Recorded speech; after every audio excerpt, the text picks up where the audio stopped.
Evening, everyone.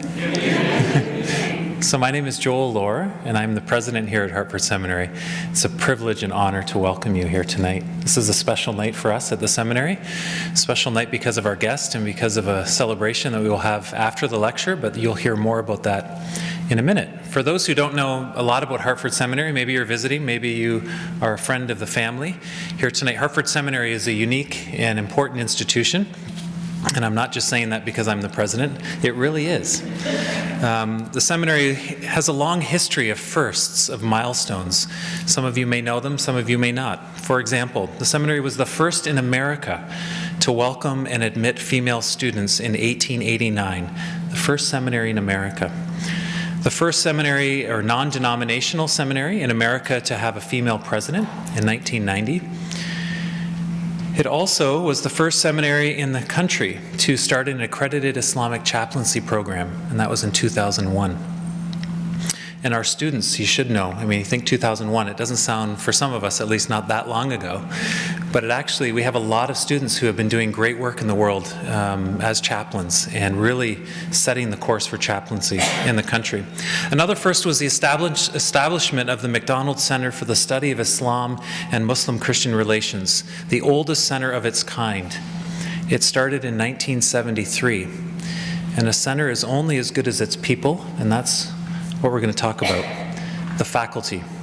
And it's my pleasure to introduce one of those faculty members to you tonight who is going to speak to us.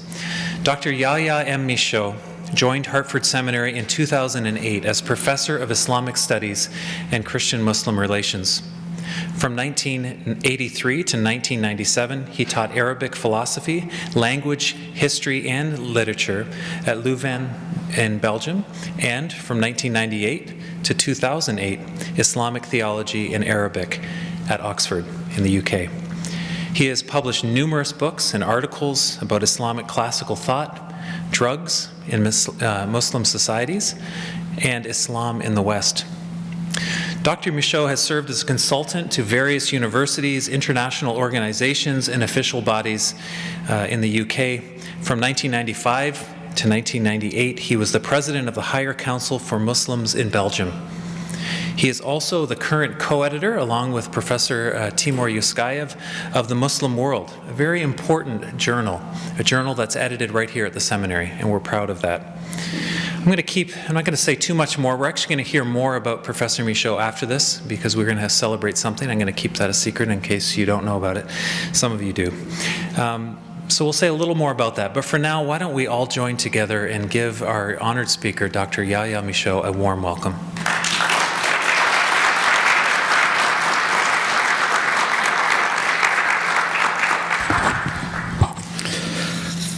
Thank you, Mr. President. Bismillah ar-Rahman ar-Rahim, wa salatu wa salam ala ashraf al-mursaleen. Assalamu alaikum. Good evening, everybody. It's a pleasure to be back at Hartford Seminary after having retired at the beginning of September. And I'm very grateful to David Grafton, the Dean, for suggesting I give this evening talk about the Arabian Nights. I gave a course, a 2-week-long course about the Arabian Nights last year, and this talk is mostly based on it, but from 10 days to 1 or 1.5, a few things have had to be downsized. And you would perhaps wonder, why am I interested at Hartford Seminary in the Arabian Nights? Because of this professor, one of the most famous professors of Hartford Seminary, Duncan Black Mcdonald, who taught here from 1892 to 1933. He died in 1943. And from the beginning, he was supposed to teach Hebrew. That's how he was appointed, but he told the seminary, you can't learn properly Hebrew if you do not learn Arabic. And so he started teaching Arabic as well as Hebrew. And a bit later, he told his peers, you can imagine what the reaction must have been, that in fact, the Old Testament, if you want to understand it, you should read the Arabian Nights, because it's more or less the same type of literature. It's all stories, it's all tales. And apart from being one of the greatest Arabists in this country, he was also one of the greatest collectors of Arabian Nights in the world, which is the reason why we still have in the cellar of the library the first edition of the Arabian Nights here that dates back to the beginning of the 18th century. And Mcdonald was very proud of this. He said, books are to be read, not locked up in a bookcase. Myself, I have finally lost very few books, and yet I lend freely for use. But there is a distinction. I have the greatest collection in existence of early editions of Galland's French translation of the Arabian Nights, and of the early English from that. Exempli gratia, I have a first edition of Galland in 12 volumes, and I don't know any of the great libraries that has that. These books I don't lend. And I watch when book lovers handle them. We have them downstairs in the library. And so, when I arrived at Hartford Seminary, I got interested in Duncan Black MacDonald, not just as a theologian, but also as a collector of Arabian Nights. And this has led to this lecture tonight. But I want to give you an idea of the way the Arabian Nights are now seen very often in the Muslim world, and particularly in Egypt. And I will base myself on this comic by Golo, My 1001 Night in Cairo. He imagines himself as a young journalist loving the Arabian Nights and going to the Café El Fishawi in Cairo and saying, since my visit to the old man of letters in Zamalek, an Egyptian specialist of Arabian Nights, I have not put down the book of the Arabian Nights. And in the cafe, people tell him, welcome to Egypt, American, English, no thanks, I'm French. But there's somebody selling, you see, Alf Leila wa Leila. There's somebody going around trying to sell copies of the 1001 Night. And our French journalist is asking, what is he selling? The Arabian Nights. Poof! Fantasy is just good for women and children. Aberrant stories, too, in which animals speak, fables full of jinnis, afrits, rules, and other superstitions of illiterates. This book should be banned. That's the ecclesiastic or the ulema speaking, so the religious guy. The intellectual one then says, reading these stories is an activity without interest and a waste of time, while another one says, archaic and boring literature. This is a very good illustration of things that have indeed happened in Egypt during the last few years. In 1985, Egypt banned copies of the 1001 Nights. And there was a reaction, and finally in 2017, an Egypt prosecutor rejects the Arabian Nights ban. But in other countries, if you go to Saudi Arabia, you have fatwas by Wahhabi sheikh like Saleh al-Fawzan, who is asked his opinion about the Arabian Nights, and who says that this book of the Arabian Nights is min al-kutub as-saqita. It is one of the vile books that nobody should read. And it is a vile book that a Muslim should not read, not even look at. And what is necessary, what is obligatory for Muslims is to forbid their children from reading the Arabian Nights. And so it's not a joke. The book, for some people, should be banned. Whereas for Europeans, through the centuries, the Arabian Nights have been considered as some of the best sources to know about the life of ordinary Muslims. You have perhaps heard about Lady Montagu, who was the wife of the ambassador of Britain in Constantinople at the beginning of the 18th century, and who writes to her sister, "You forget, dear sister, those very tales were written by an author of this country, Turkey, and excepting the enchantments are a real representation of the manners here." Duncan Black Mcdonald also considered that the Nights were written for Muslims by Muslims with perfect simplicity and unconscious devotion to the real, and just on account of this simplicity of attitude and unconsciousness of art, they are an indefinitely truer picture of life than any painted by our hyper-conscious devotees to a supposed realism. And lately, Robert Irwin, who wrote a companion to the Arabian Nights, wrote the stories of the night, many of which deal with the lives of humble folk and were written down with that audience in mind, are an outstanding source. The stories of the night are urban stories, written for the most part by people in the cities, about people in the cities, for people in the cities. Historians, chroniclers usually speak about palaces, not about the ordinary folk. If you want to know how Muslims were living for centuries before colonization, most probably in the Mamluk period, Egypt and Syria, 14th and 15th century, the Arabian Nights are an excellent source. So we have two very different views. We have Wahhabi calls to ban the Nights or to burn them, and we have Orientalist views promoting the Night. Where does it all go back to? It goes back to the beginning of the 18th century, the period of Louis XIV in Paris and the Sultan Ahmed III in the Ottoman Empire, which was a great age of exchanges between East and West with Turkish ambassadors visiting Paris, etc. And it's just a French guy called Antoine Galland, who had studied and traveled in Ottoman Turkey, who, when he comes back to Paris, finds in the Royal Library in Paris manuscripts of this collection of tales and starts translating them into French. The first volume appearing in 1704. And this was an immediate success.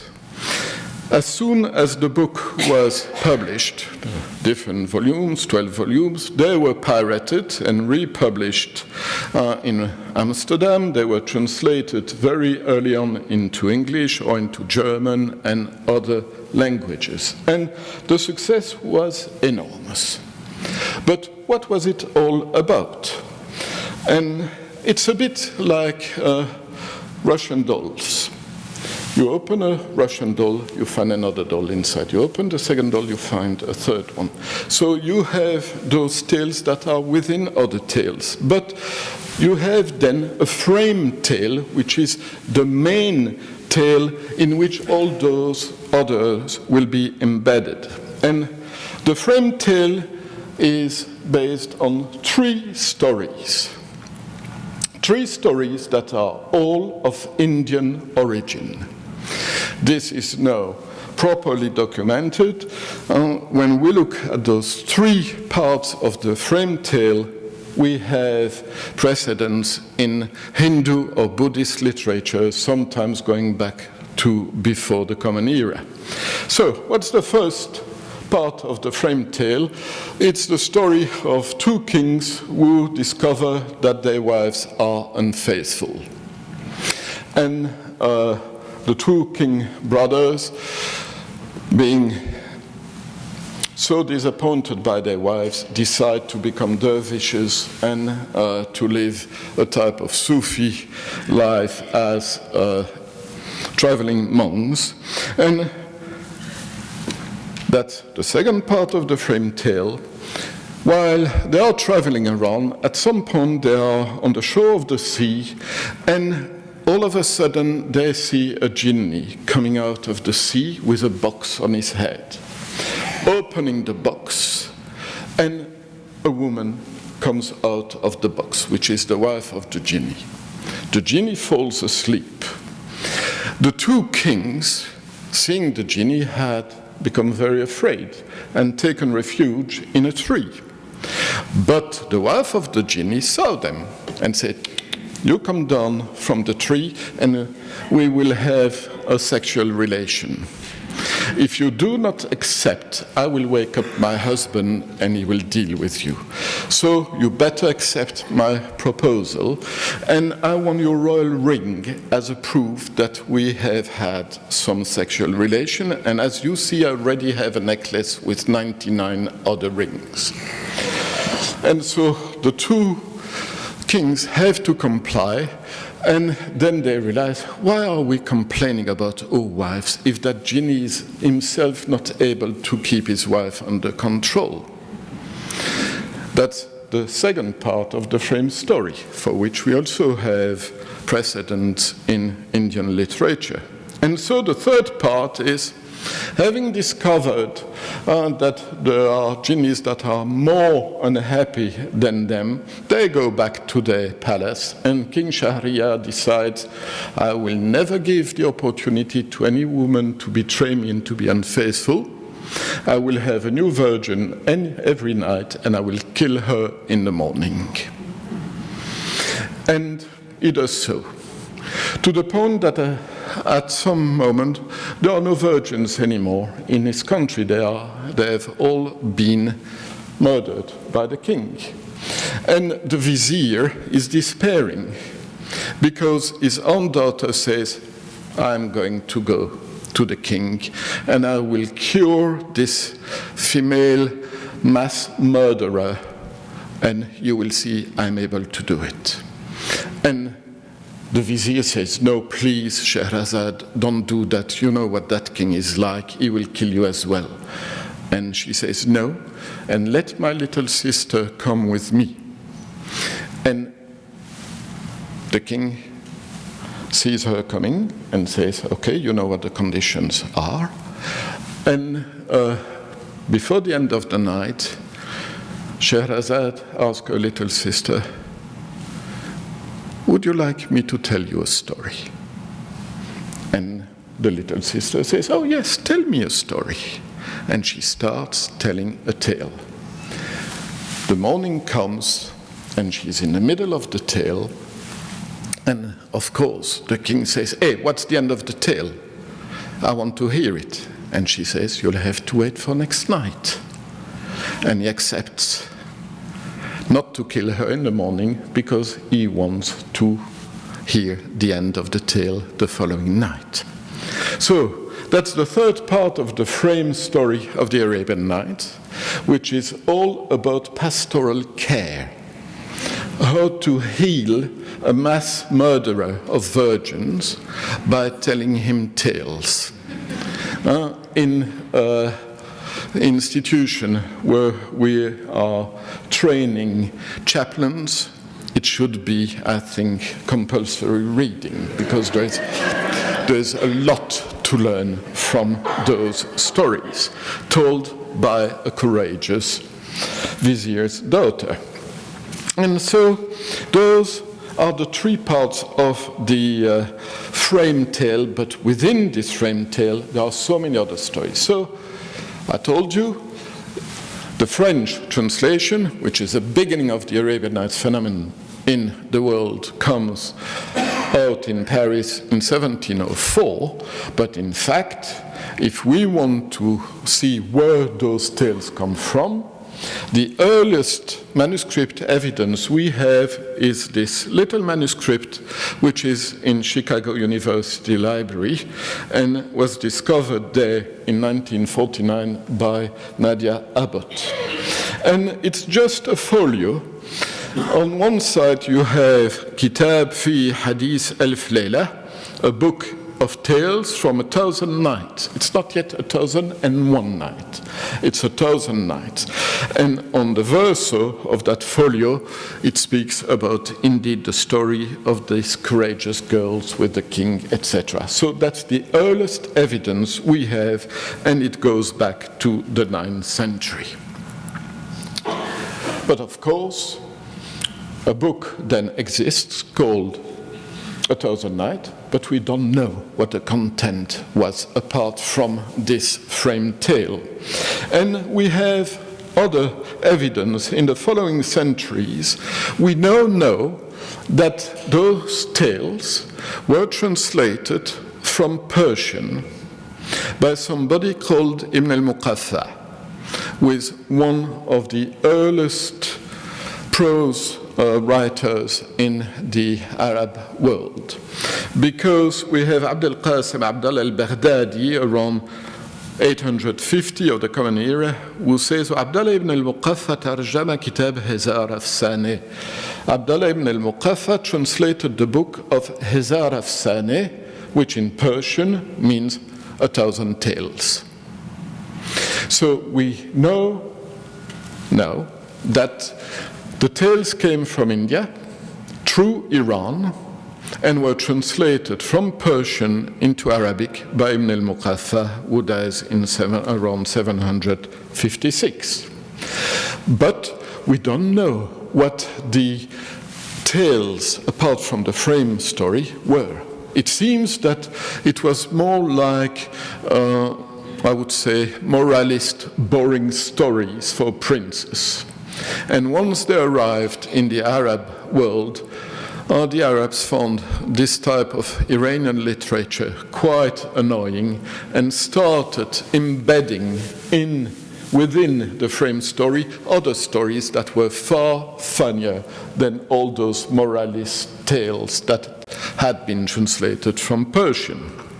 And so, a bit later, middle of the 10th century, we have an encyclopedist called Al-Mas'oudi who says, we have discussed how these were composed, for example, the Hizar Afsane, Persian for Elf Layla, 1009. The Arabic translation is Elf Khurafa.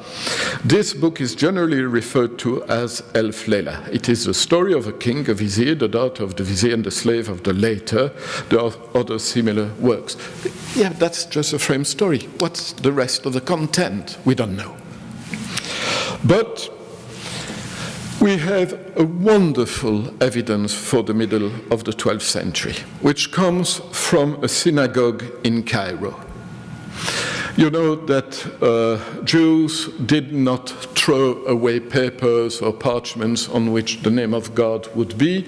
They would store them in an upper room called the Geniza above their synagogue in Cairo. And those papers were discovered in the 20th century and studied by Shlomo Goitein. And one of those papers is directly relating to the Arabian Nights. It was indeed studied by Goitein for the first time, but in Hebrew, or Arabic written in Hebrew characters. We have a reference to Elf Layla wa Layla. And it's on this little folio, which is now in Oxford, and which is a note written by some Jewish bookseller of Cairo in the middle of the 12th century, saying that he has lent those books to those different people, and he has lent Elf Layla wa Layla to Majd ibn al-Azizi.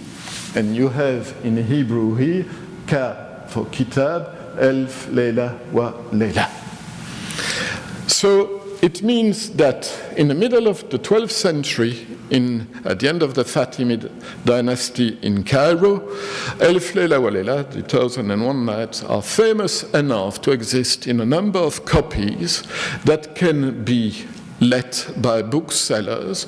People wanting to read it go to a bookseller, or can I rent this copy of the book? I'll bring it back. Here we know that the book was brought back because this bookseller just wrote it so.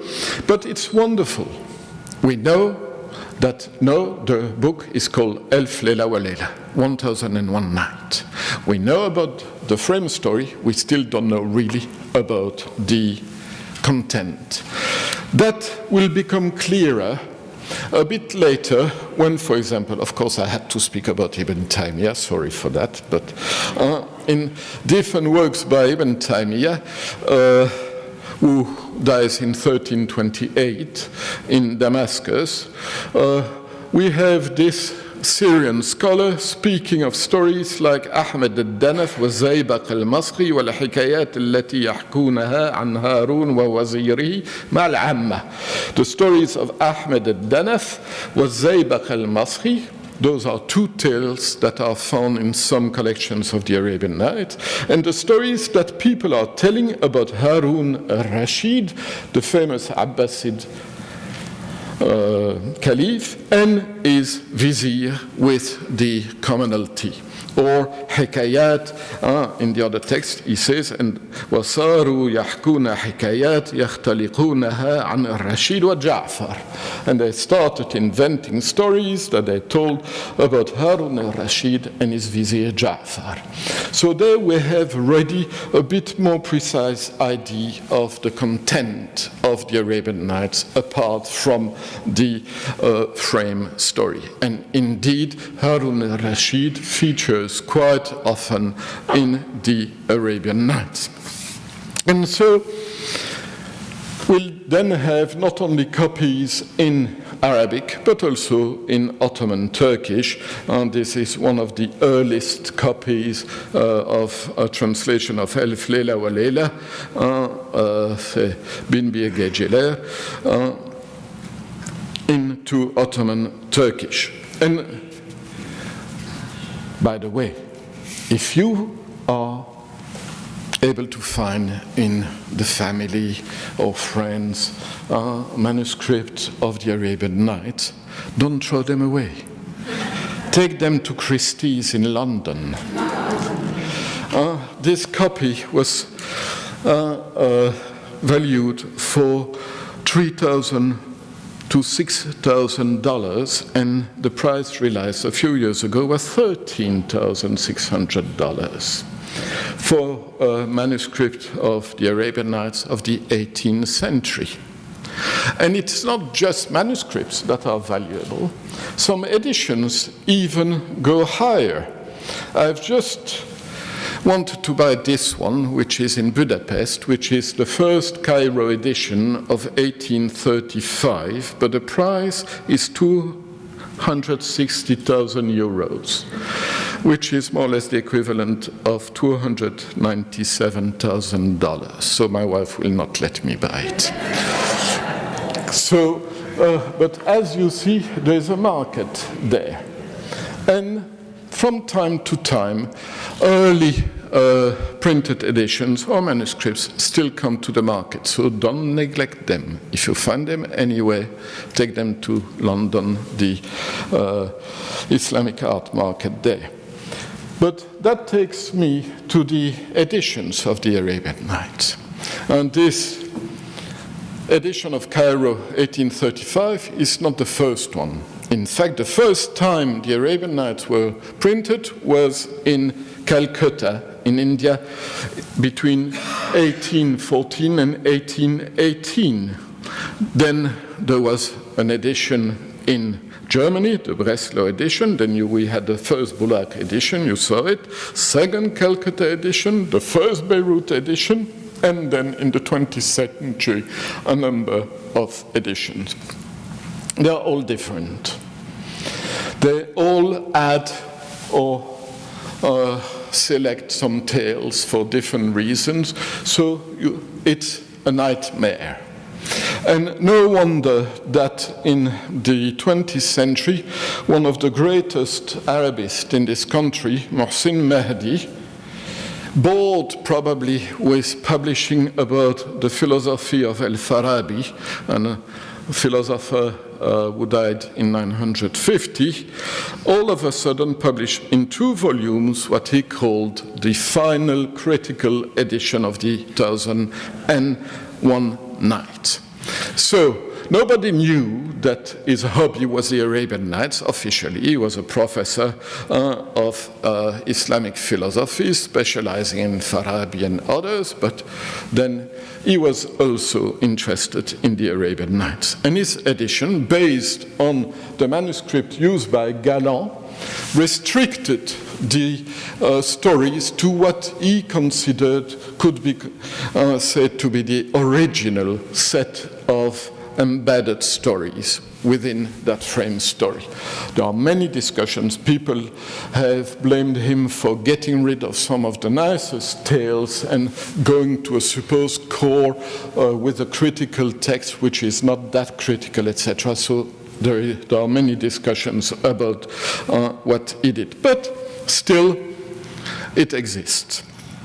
And it is considered that apart from the frame story, there are 5 core cycles of stories that are found in each of the oldest manuscripts of the Arabian Nights. And those 5 core stories are the trader and the jinni. We'll speak about it a bit later. The fisherman and the jinni. The Porter and the 3 Ladies of Baghdad, which is one of the most erotic and nicest tales of the Arabian Nights. The Tale of the 3 Apples and the Hunchback's Tale. Those 5 stories are the core. And in fact, they are the most amazing ones. And as you see, within each, there is a number of older stories, like Russian dolls. But that can be considered as the core of the Arabian Nights. I suppose you will not read them in Arabic for most of you, so what English translations should you read? There are a few English translations, apart from the English versions of Galland's French translation in the 18th century. One of the first one was produced in Great Britain by Edward William Lane, who is also famous for his Arabic English lexicon, the best Arabic English dictionary still available today, but unfortunately uncompleted. He had no time to complete it during his life. And also Manners and Customs of the Modern Egyptians. He lived in Egypt for a few years. He could speak colloquial Egyptian Arabic and classical Arabic better than any Egyptians, and that book, Manners and Customs of the Modern Egyptians, is still the best introduction to the life of ordinary people in Egypt today. I had the opportunity of checking many things while I was living in Egypt 40 years ago. What Lane was explaining was still very relevant. And he also translated the Arabian Nights in 3 volumes. They were published, and before that in fascicules from 1838 onwards. Duncan Black McDonald considers it's the best translation. He said it, the Arabian Nights should be read most carefully in Lane's translation. It's not the opinion of everybody, because Lane just cleaned up the Arabian Nights from everything that was a little bit too sexy. He translated it into a kind of Victorian English that was also very often biblical English. And the footnotes he added to his translations were fantastic, yes, because they were based on his life in Egypt for a few years. But it would not give you, I would say, the best idea of the original content of the Nights. So after him, John Payne, who was a British poet, translated the Arabian Nights in 9 volumes, and Duncan Black MacDonald liked his translation. I don't know whether you know anything about the complete translation of the Nights by John Payne. It appeared in 13 volumes privately printed between 1882 and 1888. It is quite the best translation into a Western language or into any language. It is for sure more complete and less expurgated than Lane's translation. It's also a nice English Victorian type of language, but all the tales that Lane found a bit too osé were included in this translation for the first time. But my preferred translation is by Richard Burton. You probably have heard about Richard Burton. We speak, he claimed to have discovered the sources of the Nile. He went around the world after being a soldier or an officer in the British Army in India. The guy spoke more than 40 languages. 40, including about 20 Indian languages. And he was particularly interested in everything relating to sexuality. He was the first translator of the Kama Sutra into English. He also translated into English from Arabic the Perfume Garden of the Sheikh Nafzawi, which is one of the most famous erotic treatises or treatises of sexual education circulating in the Arab world. I had a Tunisian friend who told me once that when he was young, teenager, he read the Perfume Garden of Sheikh Nafzawi. And the only place where he could read it in peace was the cemetery of Tunis. So he would go to the cemetery, sit next to the grave of his grandmother, read Sheikh Nafzawi to educate himself in sexuality, and there was double benefit because ladies would come visiting graves of their parents and saying, "Oh, the good little boy is reading the Quran, let's give him some money." And so he was making some money while reading Sheikh Nafzawi as well. And Burton published his translation in 17 volumes, and he overdid it. Of course, nothing was censored, but the opposite. And he was calling a spade when it was necessary to call it a spade. And of course, he was accused by many people of having hijacked the Arabian Nights. Duncan Black Mcdonald didn't like him at all. He writes to his brother about his nephew that his nephew David should not read Burton. He won't find a single volume Payne, and if he does find any of Burton, let him beware. My Britannia articles will explain this. So for MacDonald, Burton was a bit too liberal. And during his lifetime, Burton himself was indeed nearly taken to court for immorality. But he knew how to defend himself. And so he wrote with his translation, there is a volume in which he offers his apology, and he says, "I resolve that, in case of the spiteful philanthropy and the rabid pornophobic suggestion of certain ornaments of the home press being acted upon, to appear in court with my version of the Nights in one hand and bearing in the other the Bible, especially the Old Testament, a free translation from an ancient Oriental work, and Shakespeare with Petronius Arbiter and Rabelais by way of support and reserve. The two former are printed by millions. They find their way into the hands of children, and they are the twin columns which support the scanty edifice of our universal home reading. Petronius' arbiter is sotadical, as Abu-Nuwas and the Curé of Meudon is surpassing in what appears uncleanness to the eye of outside, not of inside. Yet both have been translated textually and literally by eminent Englishmen and gentlemen, and have been printed and published as an extra series by Mr. Bone's most respectable firm and sold by Messieurs Bell and Daldy. And if the nights are to be Baudelarized for students, why not, I again ask, mutilate Plato and Juvenal, the Romans of the Middle Ages, Boccaccio and Petrarch, and the Elizabethan dramatist woman all? What hypocrisy to blatterate about the nights in presence of such triumphs of the natural. How absurd to swallow such camels and to strain at my midst. The guy knows how to write and how to defend himself. And his translation is fantastic. I would suggest, depending on your taste, of course, but for me it's still the best available in English.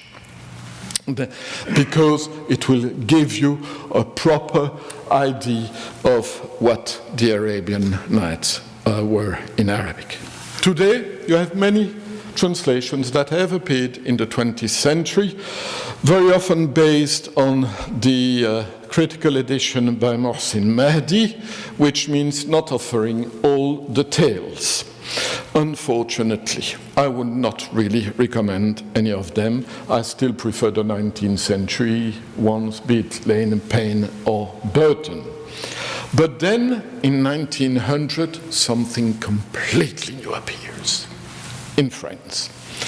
It's La Belle Epoque, it's the young Picasso, it's Le Moulin Rouge, it's the year of the Universal Exhibition in Paris, it's the world of Toulouse-Lautrec visiting les Maisons Closes de Paris, etc.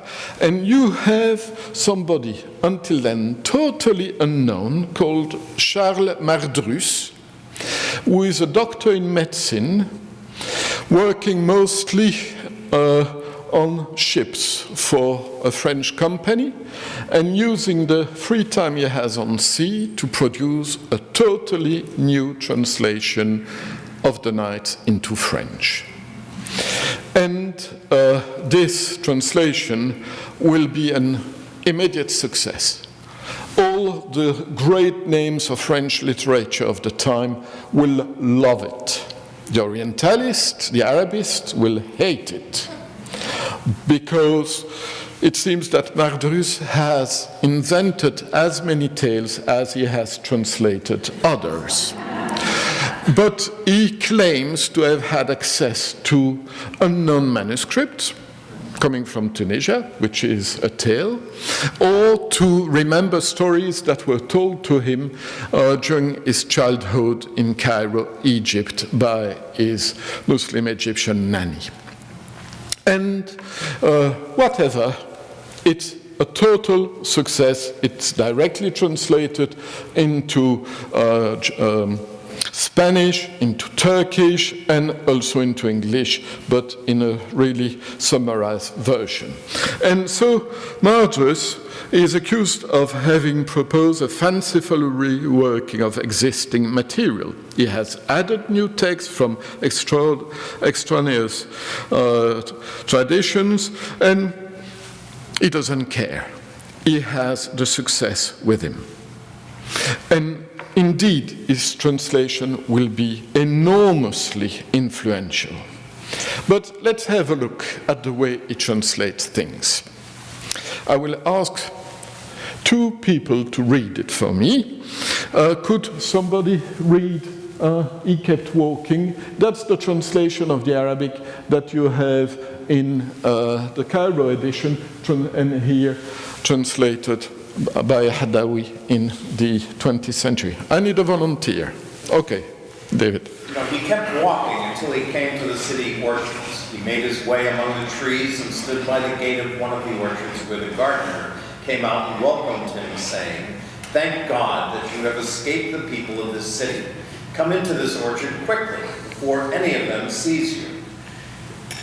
Kamar al-Zaman entered the orchard perplexed and asked the gardener, "What is the story of the people of this city?" And the gardener replied, "The inhabitants are magicians." Magians, meaning Zoroastrians, Iranians. Okay, Magians. "But for God's sake, tell me how you came to this city and what is the reason for your coming to our country?" Kamar al-Zaman related to the gardener all that had happened to him, and the gardener marveled exceedingly. So that can be considered as a more or less faithful translation of the Arabic text. Can somebody read what it becomes in the translation of Margus, which is the other canon? David? No? Finding the gate open in a garden larger than the rest, he went in and was greeted by the gardener in Mussulman fashion. Kamar Zaman wished in peace and greedily drank in the Arabic, which was addressed to him. And after they had bowed to each other, the prince asked the gardener why all the people of the city looked so coldly and fiercely upon a stranger.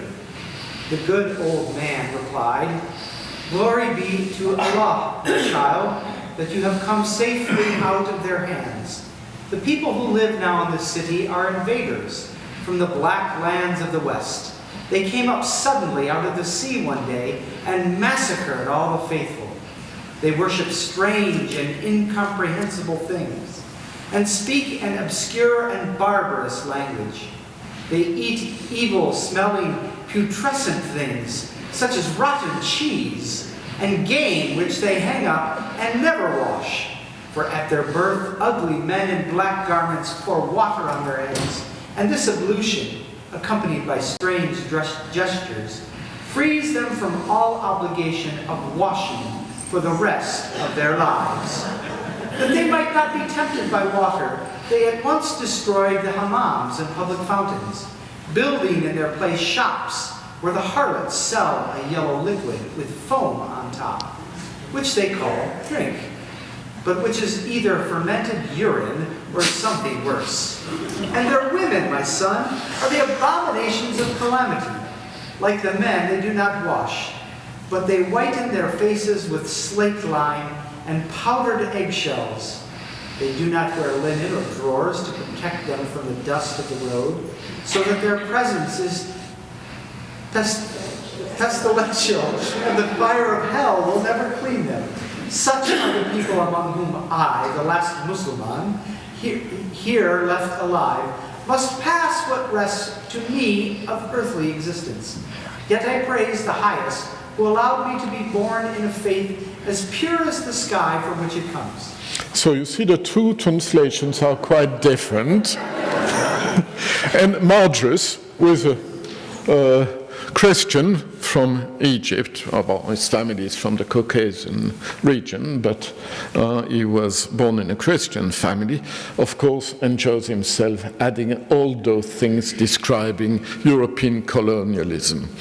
But that he said, I'm a storyteller, why should I just translate? I'm adding my own touch to the Arabian Nights.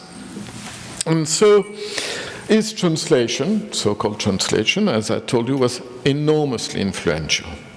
But you have to remember, it's the time when Rimsky-Korsakov had already written Scheherazade in 1888.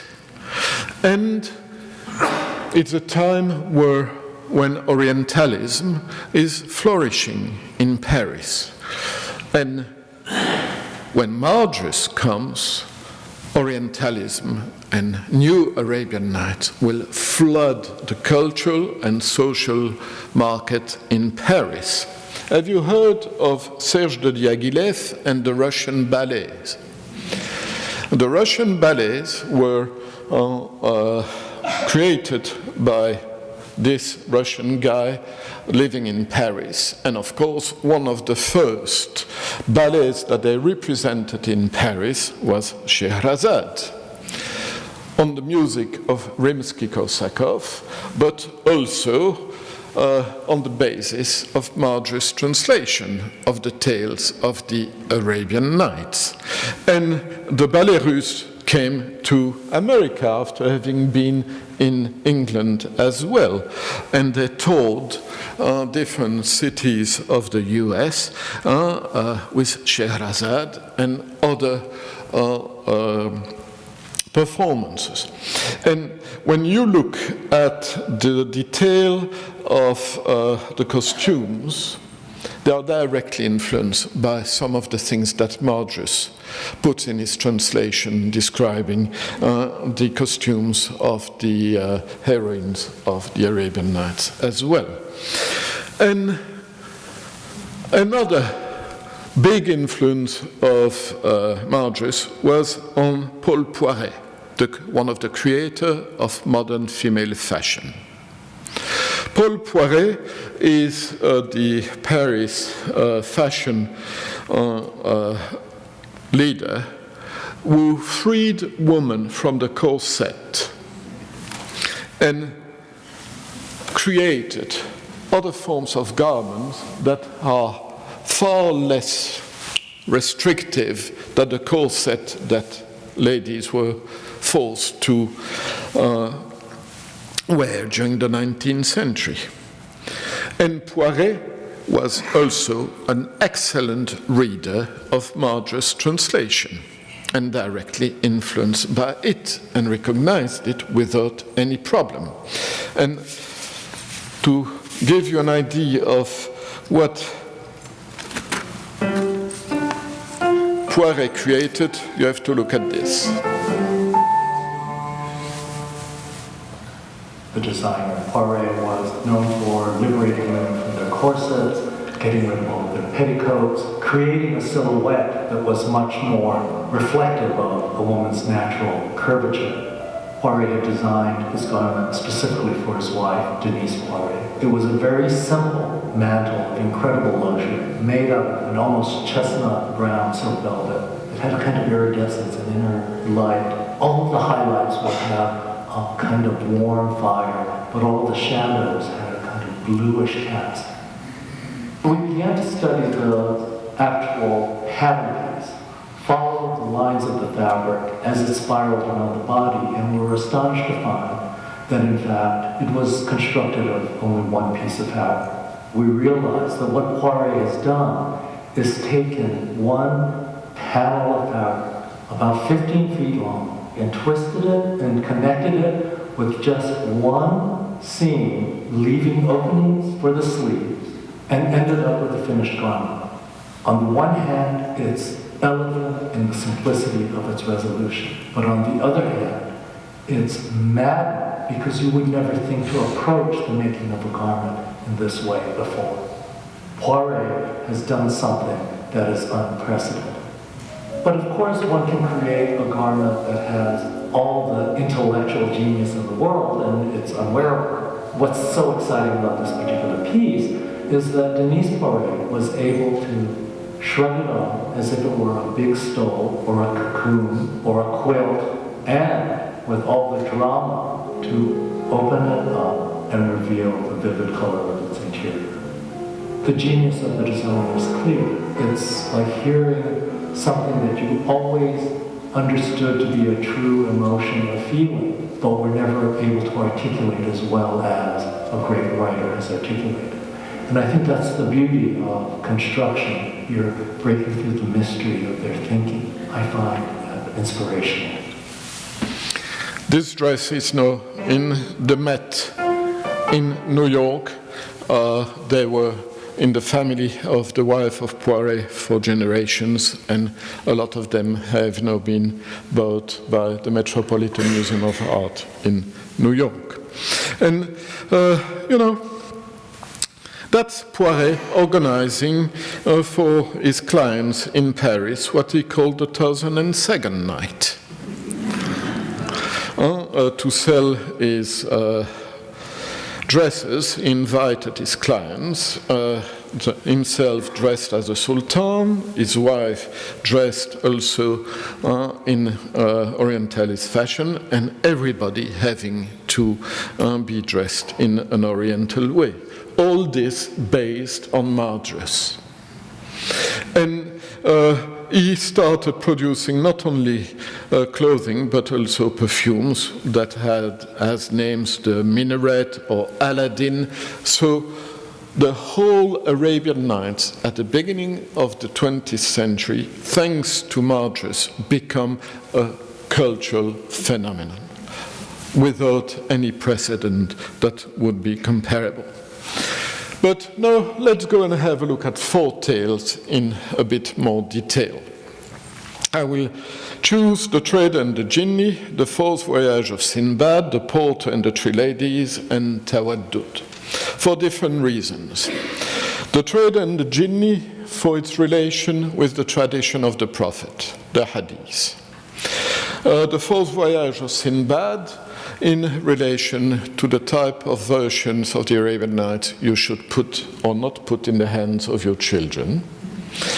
The Porter and the Three Ladies, which is a little bit erotic, will not go into many details, but it will give us a very good opportunity to see the evolution of the editions and the evolution of the translations. And finally, Tawaddud, because it's one of the most feminist tales of the Arabian Nights. The Trader and the Jinni. What's the story? Very simple scenario. There is a trader traveling, picnicking at some point, and eating dates, and then throwing the stone of a date. And a jinni appears and says, "You have killed my son." And the poor trader says, What?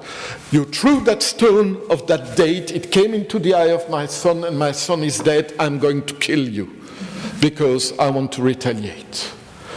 And the poor trader starts crying, not knowing what's happening to him, etc. And other merchants arrive and ask him, "What's happening? What happened to you?" He said, "The jinni has just condemned me to death because supposedly I've killed his son." And those 3 other merchants say, "Let's see if we can change his mind." And the first of them says to the jinni, "If I tell you a story that you like, will you forgive the trader for 1/3 of his life?" And the jinni says yes. And so the first merchant tells his story. Then the second merchant does the same deal, and the third merchant as well. So that's another murderer who is cured from his passion for murder by being told stories. And this is quite amazing because we have exactly the same scenario in a hadith, in a tradition going back to the Prophet, peace be upon him. A hadith which you find in the most authentic collections of traditions of the Prophet, Bukhari and Muslim. And it tells the story of 3 guys who were in a cave, and all of a sudden a stone falls that blocks the entrance of the cave, so they are condemned to death there in that cave. And one of them says, "What about making a deal with God? Let's tell him the best thing we have ever done in our life, and he will perhaps help us out of this cave." And each of the 3 of them tells the story of his best deed to God, and the stone blocking the entrance of the cave is lifted. Which means that you have exactly the same scenario in this hadith and in the trader and the jinni, which raises very interesting questions. Is it the hadith that influenced the tale in the night? Or is the hadith not that authentic, and is it some kind of remake of a story that would have been told firstly in the night? Or do the hadith and the tale of the trader and the jinni in the night come from one same source? I give you the questions, you make your own answers. I will not give you my answer because so many other things should be taken into consideration. But it's very interesting that Bukhari dies in 870. That's the time when we have the first documentary evidence about the night in Iraq. And it seems that both the hadith and the tale of the trader and the genie could belong to the same literary cultural milieu. You never know. Second tale. You know that those three tales, Aladdin, Ali Baba, Sinbad the Sailor, who are among the most famous tales of the Arabian Nights today, are not part of the Arabian Nights originally. They are stories that developed independently and circulated independently. Sinbad the Sailor probably is based on stories told by Arab seafarers in the Indian Ocean. Ali Baba and Aladdin are stories that are totally independent and never found in the earliest manuscripts of the night. But they are the ones that very often you put in the hands of your children. I will go for Sinbad and the fourth voyage of Sinbad. You know, Sinbad goes from Baghdad to Basra on a ship.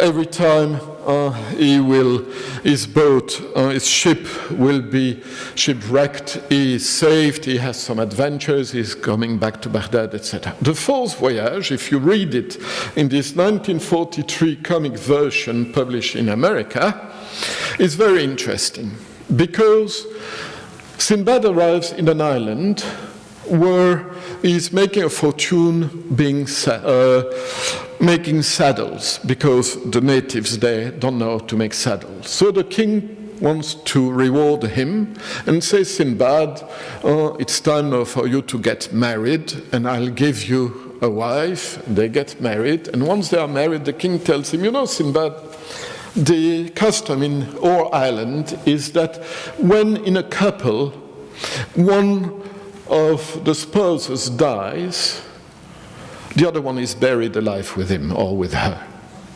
And Sinbad says, hey, those are your customs, I respect them, but I'm a foreigner here. Of course, his wife falls sick, dies, and Sinbad has to be buried alive with the corpse of his wife. They are both taken into a cave. You see the drawing there. And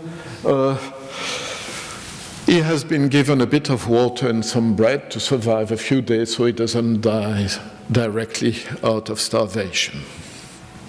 And if you follow the story in this comic, he starts despairing, but then he hears the noise of some animal, he follows the animal, and he is finding the way out.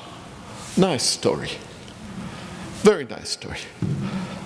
But totally adulterated, censored, sanitized.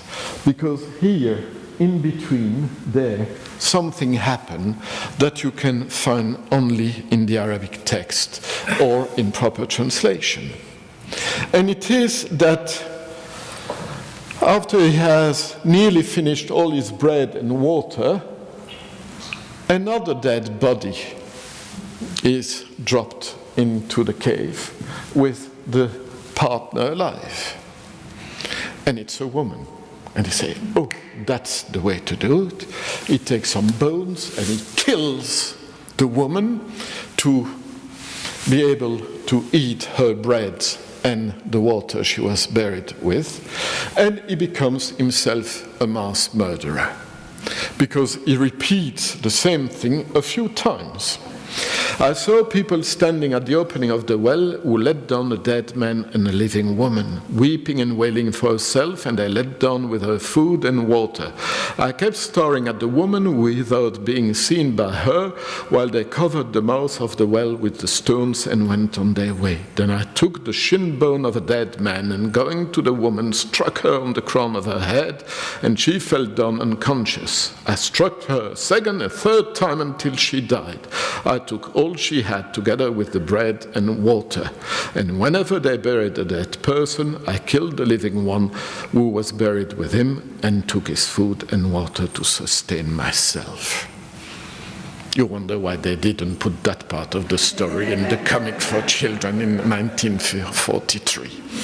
But so, if you tell me, oh yes, I read the Arabian Nights when I was a kid, okay, you will read some version of the Arabian Nights that was sanitized, and in fact, that's what you have in the Arabic as well. So,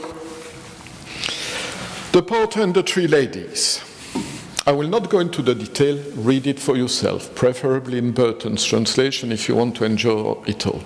It's a porter who is hired by a lady in Baghdad. She is doing her shopping. He brings the shopping back home. He sees that she has two beautiful sisters, and he says, I want to stay around. Why should I leave this nice house? And they will start drinking, eating, having good time, and the ladies, one after the other, go in the pond, which is in the courtyard, and start some erotic game with the porter. It's all about the words that should be used to speak about genitalia of women and then of men. I don't go into the detail. But very interestingly, let's look at the editions.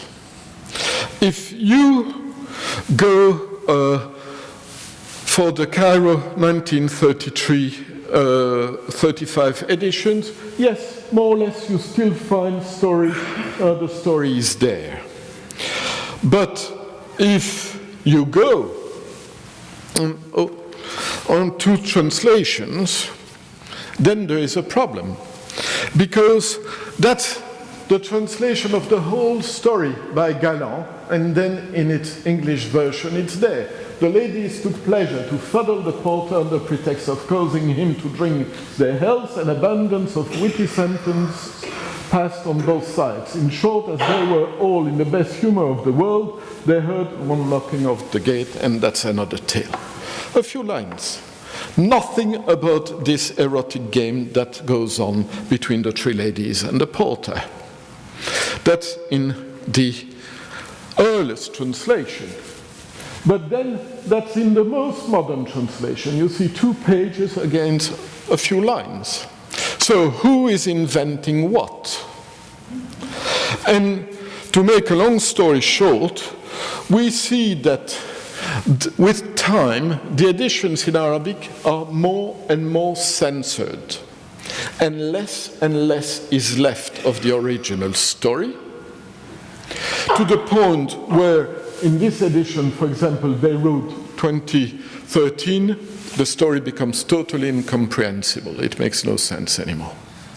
Whereas in the translations, it's the opposite. The first translations were very modest and censored, and with time they become more and more sexy, less and less censored. So where is the original? There, in the Galland manuscript. And the Galland manuscript is closer to the latest translations and the earliest editions.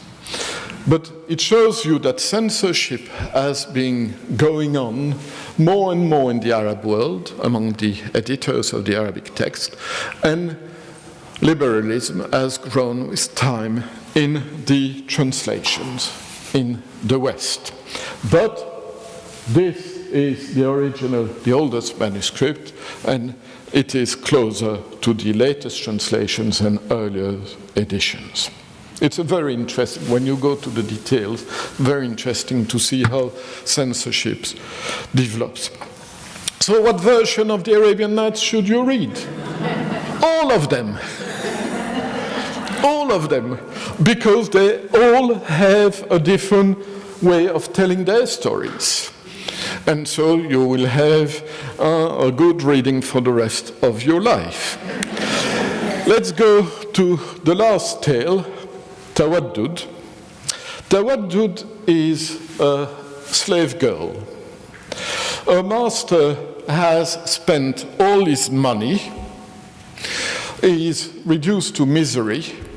He can't almost take care of his slave girl anymore. So Tawaddud tells him, you can't live like this. Take me to the Caliph, Harun al-Rashid, sell me to the Caliph and ask for a good price. Because the Caliph will realize that I know everything and he will be ready to pay the price for it. And so her master agrees with this suggestion, takes Tawaddud to the Caliph. They are both in front of the Caliph. Those are drawings from an Egyptian popular edition of the 1960s. And the Caliph is ready to pay 10,000 gold dinars. Each gold dinar, I'll circulate one here, is 4 grams 13, which means 10,000 of those is 41.3 kilos of gold that the Caliph is ready to pay for Tawaddud. If you can circulate it. So it's a dinar of Harun al-Rashid. It's not plastic, it's a real one. And so, having spent so much money or so much gold on Tawaddud, of course the Caliph wants to check the quality of his purchase. And Tawaddud claimed to know everything. And so he says, okay, I'm going to have all the scholars of the empire examining you. And you better be able to answer their questions. And Tawaddud says, yes, but I will ask them a question as well. After I have succeeded in answering all their questions, it will be my turn to ask them a question. And if they are not able to answer my question, they will have to take off their robe and leave your majlis, leave this session almost naked. And the Caliph agrees with the deal. And so here she is, appearing in front of all the ulama and scholars of the empire. She will be interrogated in fiqh, jurisprudence. She will be interrogated in philosophy and also in music, playing chess, astrology and astronomy. And she will, of course, defeat all those male scholars, and the robes of the defeated scholars will pile up next to her. And so I love the question that she's asking she's asking to the Munajjim, the astrologer, after having answered all the technical questions. And she asks the astrologer, tell me about 5 things that you are not able to know. And the astrologer keeps silent, and she quotes the Quran. She quotes the Quran, in which it is said that only God has the knowledge of the final hour and of different other things. And of course, clap, clap, clap, the Caliph is pleased with his purchase. Why is this tale very interesting? Because of its feminism. Because of its feminism, and it is this Moroccan lady Fatima Mernissi, who is a sociologist, who has written Scheherazade Goes West, which I highly recommend, who has put the dots on the I, saying, let's compare Tawaddud with Immanuel Kant, the great German philosopher. Kant considers that brain is not useful in a woman. And Mernissi says, isn't it strange, I thought upon reading this, that in the medieval Orient, despots like Harun al-Rashid appreciated defiantly intelligent slave girls, while in enlightened 18th century Europe, philosophers like Kant dreamt of silent women. Such a bizarre separation between feeling and reasoning. In Kant's enlightened West, the world is not populated by a single race of humans who share the capacity to feel and think, but by two distinct kinds of creatures, those who feel, women, and those who think, men. A woman in his enlightened West is a creature whose philosophy is not to reason, but to sense. I think there is more than you would think at first hand in the Arabian Nights. Never forget that it's a triumph of an intelligent girl over a mass murderer. That's the frame tale. And so, if you want to read more about the Arabian Nights, you can read how the Arabian Nights inspired the American dream, or Noble Dream's wicked pleasures.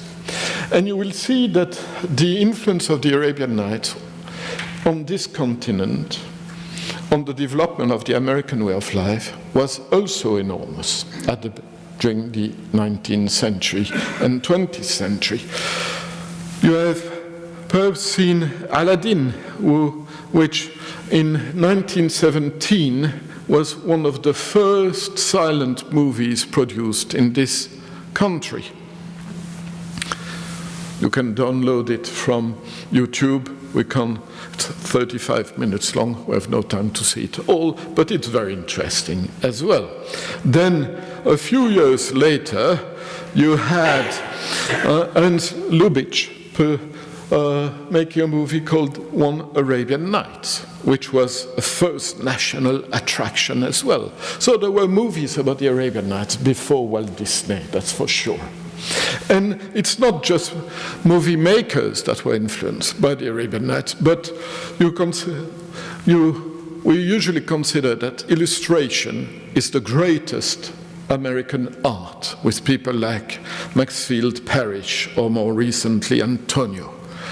There are so many editions of Arabian Nights that have been illustrated by those artists that are pure gems.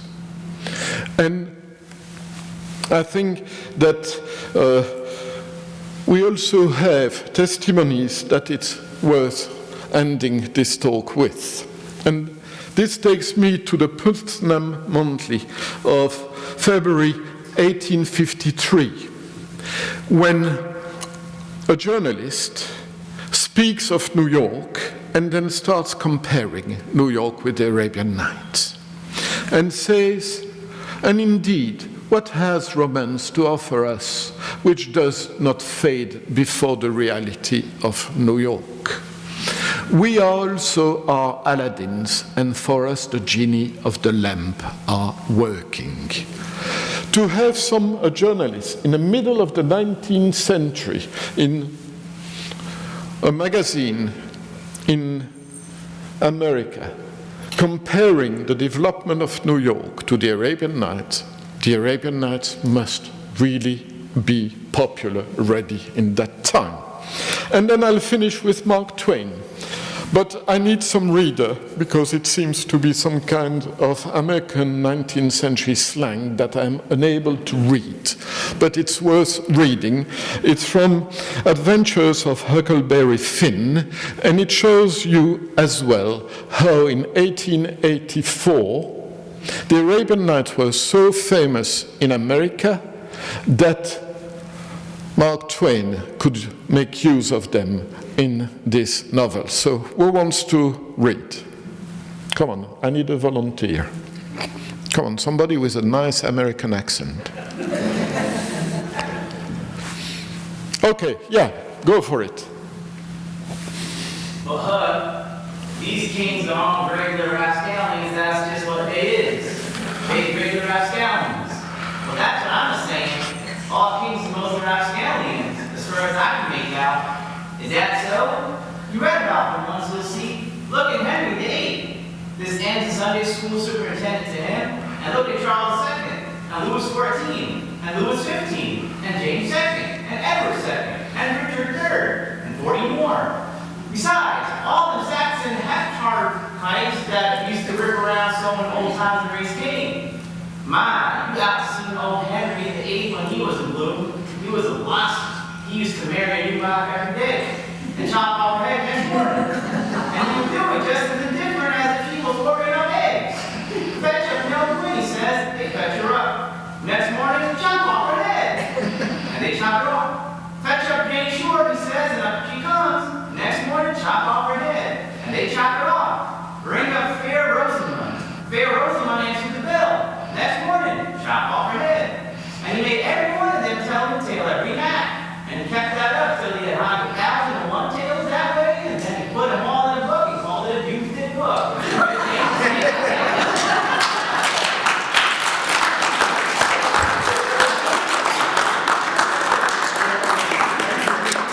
thank you. I thank you all, and I thank your reader.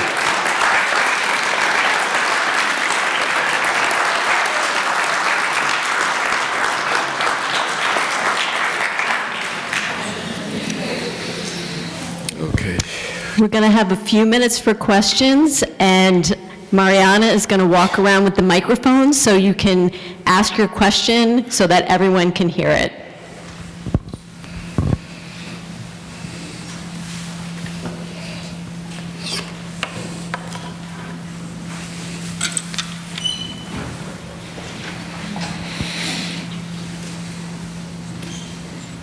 Come on, not everybody together, please. No questions? Yeah, here we have one. Oh. Just real quickly, can you go back, because I lost it. It made sense at the time. You were talking about early edition versus later translation. Which one self-censors more and why? Which one? Self-censors more, or which one is more explicit and why? Is it self-image, or is it, presenting yourself to who you think your audience is?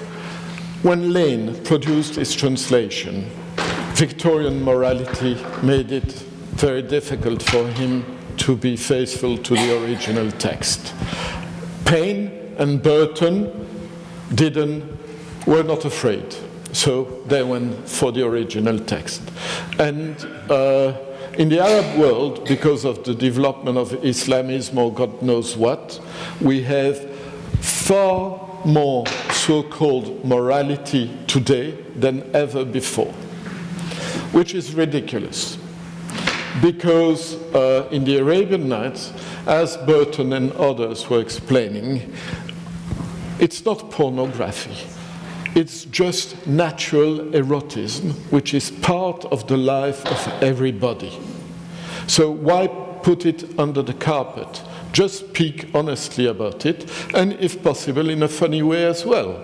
There is no reason to censor it, because if you censor it, then your kids or others will spend hours in front of pornographic websites.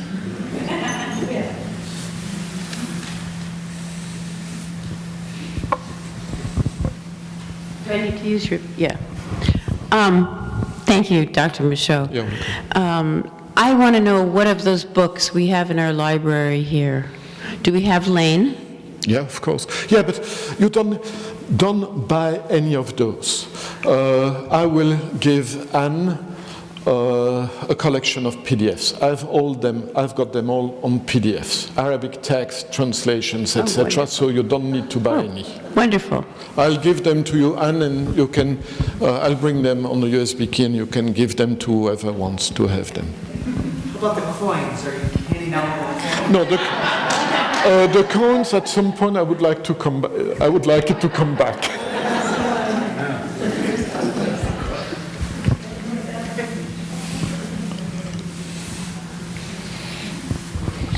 Assalamu alaikum, Sidi Mahmoud. I enjoyed your lecture very much and learned a lot. My question is, what do you think about von Grunebaum and his comparing of the Arabian Nights with German idealism, and then his idea that the Arabian Nights are really based on ancient Greek stories, the Greek novelettes, and not on not on the Indian. Ancient Indian.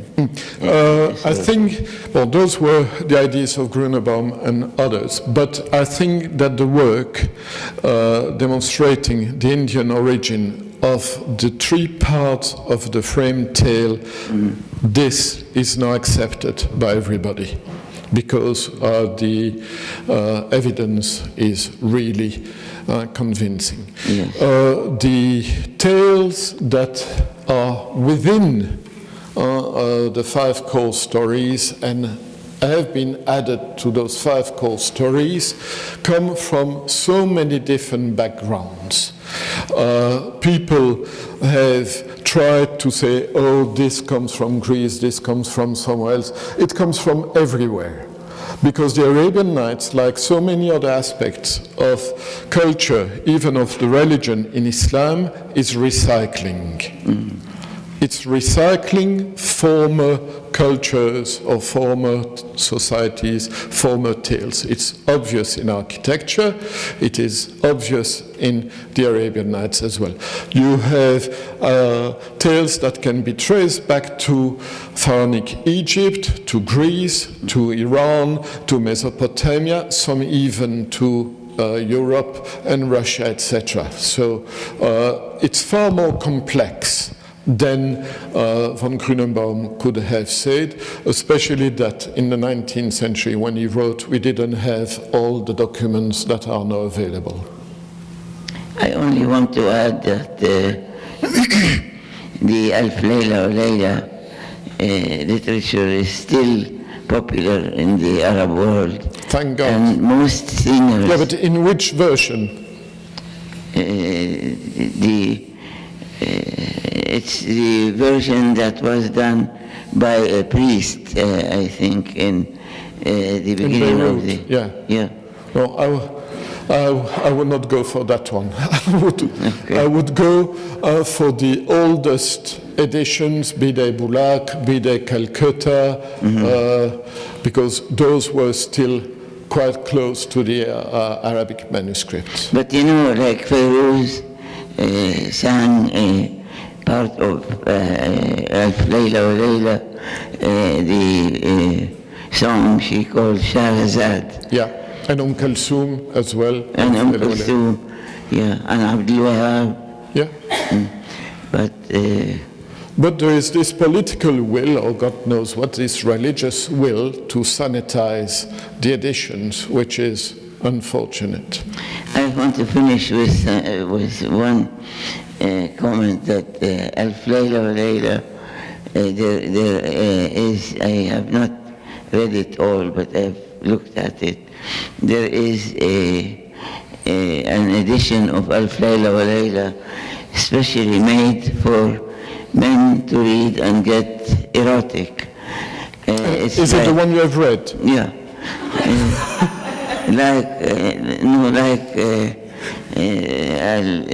Nushat al-Khatir, you know. Yeah. Yeah, and so on. But thank you for this. You're welcome. Thank you for the questions.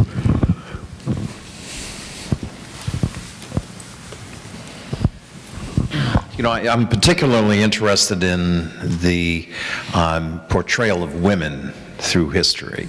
You know, it looks like there's obviously a lot of violence against them. I'm not seeing a lot of violence from the women against the men, even though it seems they deserved it. And there was also repression of the liberated females' images, you know, where they were willing to have sex with multiple partners and they had to be, so I'm seeing repression, I'm seeing violence against women as an underlying theme in Arabian Nights. No. In most of the tales, they are victorious and they defeat the men. Through their cunning, but not through You call it cunning, I call it intelligence. So, no, the representations of the relations between men and women in the Arabian Nights are so natural. Very often, it's love stories. In so many tales, the usual story is the adolescent kid inherited a lot of money from his dad, who was a trader. He enjoys himself to the point where no money is left, and he has to find a way, or one of his girlfriends find a way for him or for them to survive and to be happy. That's a scenario that repeats itself so often in the Nights, because they come from a petit bourgeois milieu of traders and merchants of Cairo, or probably mostly in the Mamluk period, 14th, 15th century. We have time for one more question. My best reader. Thank you for that. Thank you.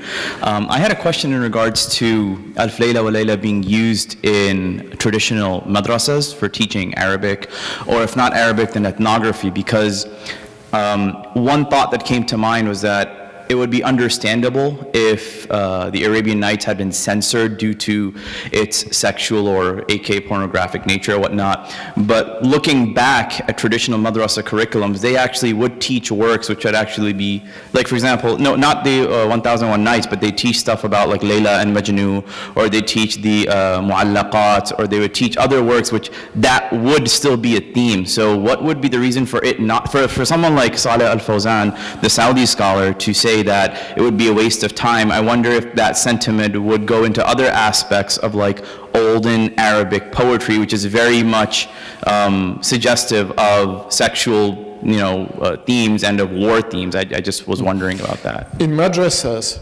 the Alf Layla wa Layla would not be read as part of the curriculum. Students would probably read them on the side, but that's different.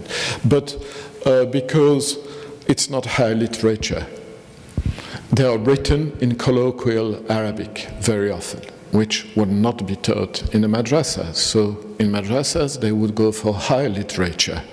But you have in high literature, for example, in the maqamat of Al-Hariri, which were taught in the madrasas because they were considered as a masterpiece of Arabic literature, but they were high literature.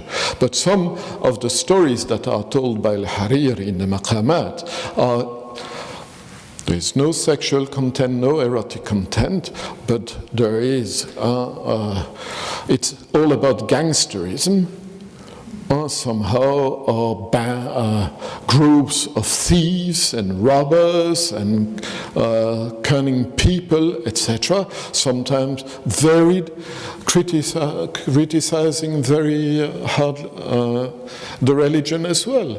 But because they were in proper, classical, beautiful Arabic language, they could be read as part of the curriculum. The Arabian Nights suffered from their popular colloquial language.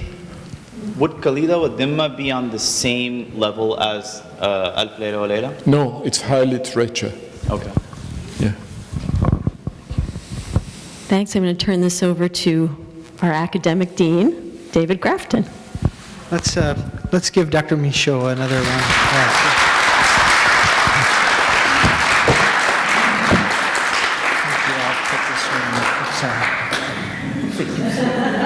So if I could have your attention just for one more moment. I'm David Grafton. I'm the interim academic dean, and I have the privilege and the honor and the real pleasure to make a pronouncement this evening. So if I can bear your indulgence here. A faculty member who at the time of retirement is deemed by his or her colleagues to have made an exceptional contribution to the seminary and to the academic field with which he or she is affiliated may be considered for emeritus status. A proposal to award such a status can be made by the dean or any member of the faculty, and it must be approved by the faculty council, the dean and president, and the Board of Trustees. On October 1st, 2018, the Faculty Council of Hartford Seminary voted unanimously to recommend to the board that in light of the faculty's view that Dr. Yahya Michot has made such an exceptional contribution to the seminary and to the field of Islamic studies, that he be granted emeritus status. This recommendation to the board was then voted on by the board at their November 5th, 2018 meeting and unanimously passed. Dr. Michot now joins a distinguished list of 3 other emerita faculty, Clifford Green, Wadi Haddad, and Jane Smith. Ladies and gentlemen, please join me in congratulating Dr. Yahya Michot, Professor Emeritus.